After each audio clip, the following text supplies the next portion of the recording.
Halo Tribuners, salam jumpa di Tribun Ambon hari ini edisi 29 Juli 2022. Sejumlah informasi terupdate dari Kota Ambon dan sekitarnya akan kami hadirkan di hadapan Anda bersama saya Tanita Patesina. Kita mulai dengan berita pertama.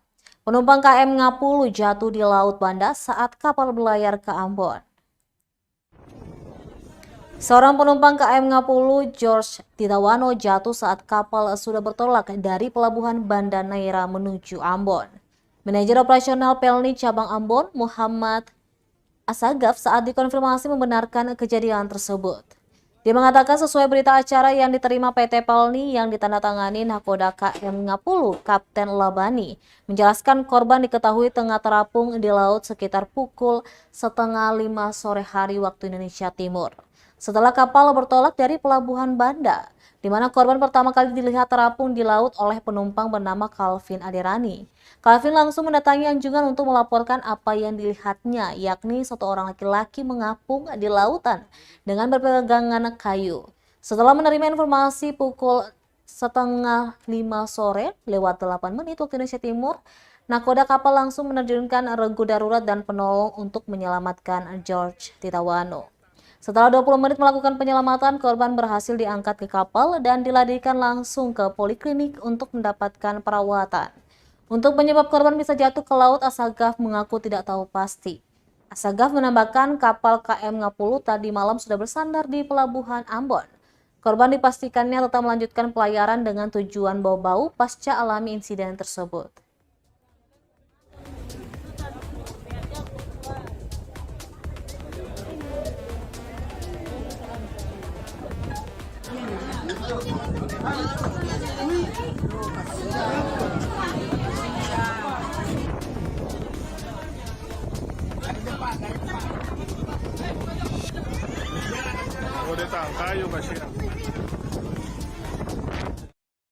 Tribuners kerap jadi langganan banjir. Warga Dusun Huameteno minta pemerintah Maluku Tengah bangun drainase. Warga Dusun Huameteno, Negeri Sepa, Kecamatan Amahai, Kabupaten Maluku Tengah meminta pemerintah kabupaten setempat membangun drainase untuk mencegah banjir. Permintaan berdasarkan kejadian banjir yang kerap dialami warga Dusun Huameteno ketika musim penghujan tiba. Kepala Dusun Huameteno, Husun Latwe, mengatakan persoalan drainase tersebut sudah berulang kali diusulkan dalam musrembang tingkat kecamatan, namun sampai hari ini belum ada realisasi, baik dari pemerintah Kabupaten Maluku Tengah, Provinsi Maluku, hingga pemerintah pusat. Tak hanya drainase, dia juga berharap agar Sungai Holo yang ada di belakang pemukiman warga itu juga bisa dinormalisasi agar tidak lagi menjadi penyebab banjir. Oleh karena itu dibutuhkan selain normalisasi juga pembuatan tanggul agar bisa mengatasi masalah yang terjadi. Karena menurutnya setiap tahun masyarakat di dusun itu menjadi langganan banjir kala musim penghujan tiba. Diberitakan sebelumnya, akibat hujan deras yang mengguyur kota Masohi dan sekitarnya menyebabkan banjir merendam kawasan kilometer 2 hingga kilometer 12 Kecamatan Amahai, Maluku Tengah sejak Kamis pagi beberapa hari yang lalu. Pantauan tribunambon.com di lokasi hingga hari Jumat siang, ketinggian air masih mencapai paha orang dewasa. Ini di kawasan kilometer 10 Dusun Huameteno. Saya berharap kepada pemerintah agar dapat memberi bantuan, yaitu berupa drainase atau tanggul untuk kali yang ada di belakang kampung kami, karena setiap musim penghujan kami selalu jadi langganan banjir. Jadi ada beberapa rumah yang seringkali terendam banjir, mulai dari musim penghujan itu sampai selesai musim penghujan itu banjir. Jadi ini mengakibatkan warga punya aktivitas terhambat. Begitupun juga lahan pertanian dan hewan ternak yang mereka ternak semuanya mati. Semua tidak bisa ini, semuanya setiap musim hujan tetap ternak ada yang mati. Ini juga merugikan perekonomian masyarakat, Pak. Begitupun juga tanaman hulti dan pangan yang semuanya mati juga, ini juga merugikan. Semisal panen, Pak. Ya, Sini berapa keluarga di sini? di sini jumlah kakaknya 137 kakak yang terimbas banjir. Ini yang paling parah ada sekitar 50 sampai 70 kakak. Ataupun dusun dari negeri Sepa. Banjir genang rumah warga di Dusun Huameteno. Para bocah malah asyik bermain air. Informasi ke BPBD. Banjir kembali terjadi di Dusun Huameteno, Negeri Sepa, Kecamatan Amahai, Kabupaten Maluku Tengah, Jumat 29 Juli 2022.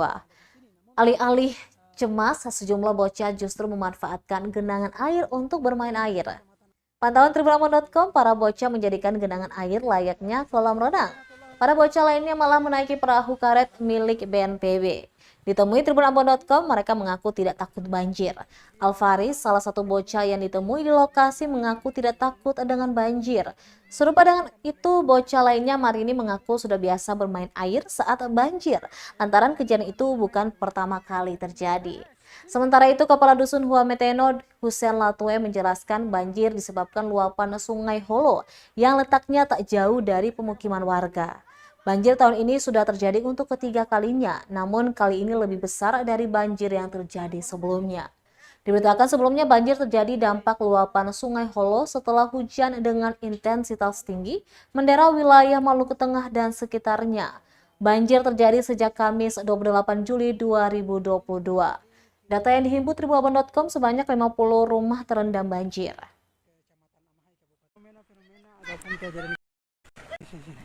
Sini.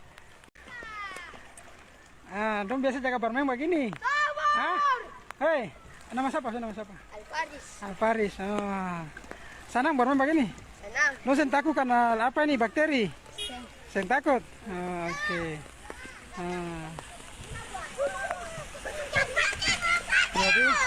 Jadi mereka asik bermain di suasana seperti ini, benar. Mereka tidak takut kena penyakit atau apa. Sini dulu.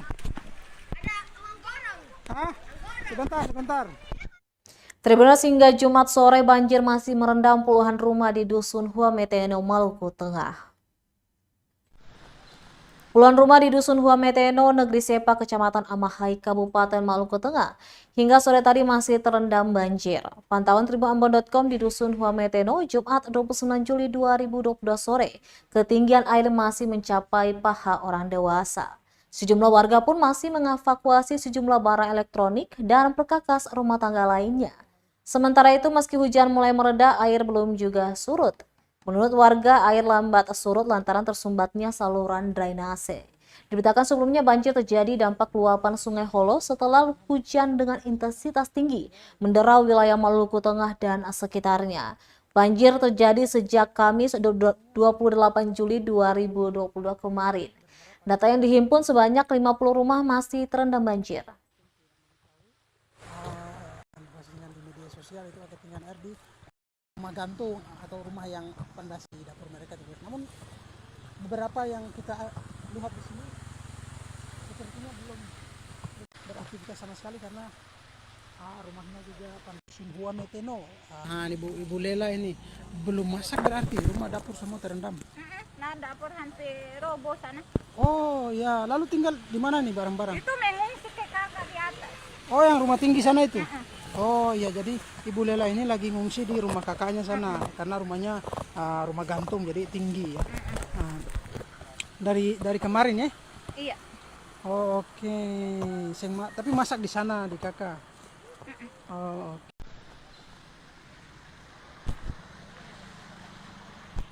Tribuners, kita beralih ke berita selanjutnya. 10 anggota Paskibraka Maluku mulai dilatih fisik dan mental.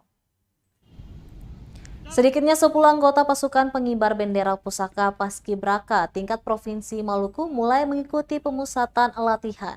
Pemusatan latihan Paskibraka untuk upacara peringatan Hari Proklamasi Kemerdekaan Republik Indonesia ke-77 ini dilakukan di Lapangan Merdeka Ambon, Jumat 29 Juli 2022. Berdasarkan pantauan tribunambon.com, di lokasi sekitar pukul 11:30 siang hari, 10 anggota Paskibraka ini mengenakan celana training hitam, baju lengan panjang merah, dan topi hitam berlogo Provinsi Maluku. Mereka mulai dilatih secara fisik dan mental, serta diajarkan peraturan baris berbaris atau PBB. Tampak beberapa dari mereka masih kaku dalam menghentakkan kaki. sehingga para pembina dan pelatih memberikan hukuman berupa push-up. Pelatih Paskibraka Maluku dari Korem 151 Binaya, Peltulevi Huai, menyatakan untuk tahun ini, Dinas Pemuda dan Olahraga Dispora hanya menerima 10 orang saja. 10 orang ini akan dibimbing dan dibina fisik dan mentalnya untuk menjalankan tugasnya saat upacara HUT Kemerdekaan RI serta HUT Provinsi yang jatuh pada tanggal 17 dan 19 Agustus 2022. Lanjut dikatakannya, 10 anggota Paskibraka ini mulai dilatih dari jam 8 pagi hari waktu Indonesia Timur hingga pukul 5 sore hari. Diketahui 10 anggota Paskibraka yang terpilih untuk menjalankan tugas di HUT Kemerdekaan Republik Indonesia dan HUT Provinsi berasal dari 1 kota dan 4 kabupaten. Dengan rincian Kota Ambon sebanyak 5 orang, Maluku Tenggara sebanyak 2 orang, Maluku Tengah 1 orang, dan Maluku Barat Daya sebanyak 1 orang, juga 1 orang dari Kabupaten Buru. Sejak kapan latihan dari Paskibraka ini, Mas? Pelaksanaan Tingkat Paskibraka Provinsi Maluku tahun 2022 sudah dibuka oleh Kadispora tepatnya tanggal 27 Juli 2022 yang konsepnya akan berjalan selama 25 hari berakhir pada tanggal 22 Agustus 2022 karena rangkaiannya jadi satu dengan HUT Provinsi pada tanggal 19 Agustus 2022. Ini dari sekolah-sekolah mana, apa cuma di Maluku, di Ambon saja atau di mana yang 10 orang ini kemudian? Untuk pesertanya seharusnya terdiri dari 11 kota kabupaten. Namun berdasarkan hasil seleksi yang kami dapat hanya 5 kota kabupaten. Semuanya itu sesuai pertimbangan teknis. Salah satunya tinggi badan harus imbang.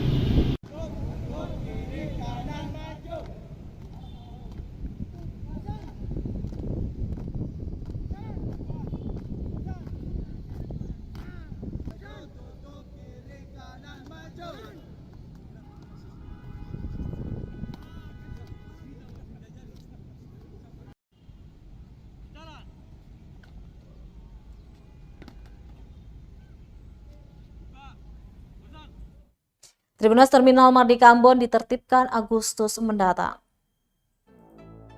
Tim terpadu Terminal Mardika Ambon dipastikan mulai bekerja Agustus 2022 mendatang.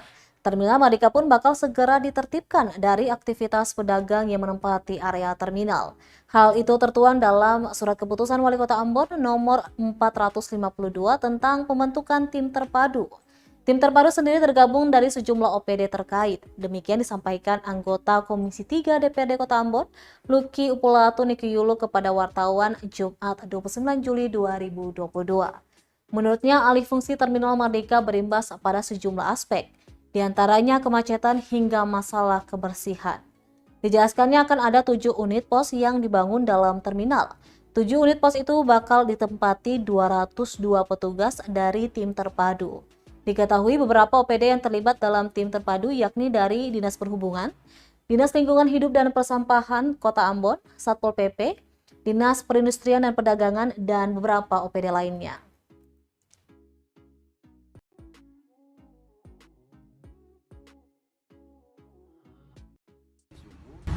Bahwa fungsi terminal itu harus dikembalikan.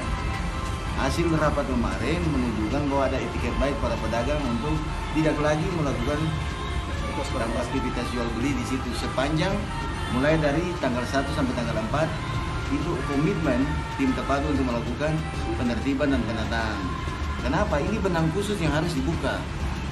Kalaupun itu sudah berfungsi, maka tingkat kemacetan yang semakin semrawut ini akan terbuka secara baik dan akses masyarakat juga akan berjalan dengan baik. Kami berharap ada koordinasi antara Dinas Indak dengan para pedagang dalam rangka melihat perkembangan proses tindak lanjut dari tim terpadu. Harapan komisi kemarin juga terkait dengan dengan Dinas Perhubungan, Dinas Pol PP supaya 7 pos yang sudah dirancangkan dari dulu itu harus difungsikan. Kurang lebih ada 202 orang yang akan bertugas sesuai dengan amanat SK 452. untuk dilakukan penertiban dan penataan kembali Terminal Merdeka.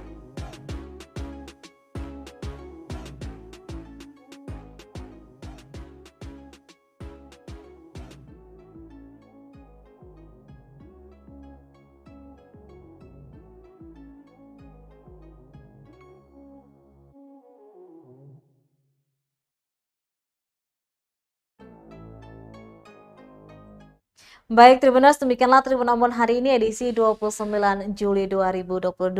Saya Tanita Patesina beserta tim redaksi yang bertugas undur diri. Sampai jumpa lagi dan amatoh. Terima kasih sudah nonton. Jangan lupa like, subscribe, dan share ya.